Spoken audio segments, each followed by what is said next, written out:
ఇప్పుడే అబ్బాయి చెప్పినట్టు ఈ నెల 31వ తారీఖు జైనూర్లో జరిగినటువంటి సంఘటన అత్యంత పాశవికమైనటువంటి ఘటన.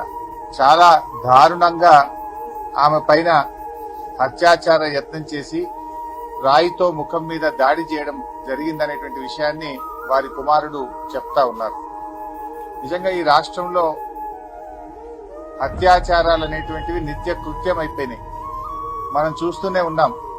మొన్న ఈ మధ్య నాగర్ కర్నూల్లో చెంచు మహిళ పైన అత్యాచార యత్నం జరిగింది. అదేవిధంగా ఎల్బీ నగర్ లో 4 సంవత్సరాల అమ్మాయి పైన అత్యాచార యత్నం జరిగింది. పెద్దపల్లి జిల్లా సుల్తానాబాద్ లో 6 సంవత్సరాల అమ్మాయి పైన అత్యాచార యత్నం జరిగింది. భూపాలపల్లి జిల్లాలో రక్షించాల్సిన పోలీస్ మహిళా కానిస్టేబుల్ మీద స్వయంగా వాళ్ళ ఎస్ఐ గారే అత్యాచారం చేసినట్టుగా మనందరం కూడా చూశాం. వనస్థలీపురంలో ఒక సాఫ్ట్వేర్ ఇంజనీర్ మీద అత్యాచార యత్నాన్ని చూశాం. నల్లగొండ జిల్లా శాలిగౌరారంలో ఒక దివ్యాంగ మహిళ పైన అత్యాచార యత్నం జరిగింది. నిర్మల్ నుంచి బస్సులో హైదరాబాద్ కు వస్తా ఉంటే ఆ ప్రైవేట్ బస్ లో డ్రైవరే మహిళ పైన అత్యాచార యత్నం చేసిందని ఆ మహిళ ఉస్మానియా యూనివర్సిటీ పోలీస్ స్టేషన్ లో కంప్లైంట్ చేసిన విషయాన్ని మనం చూశాం.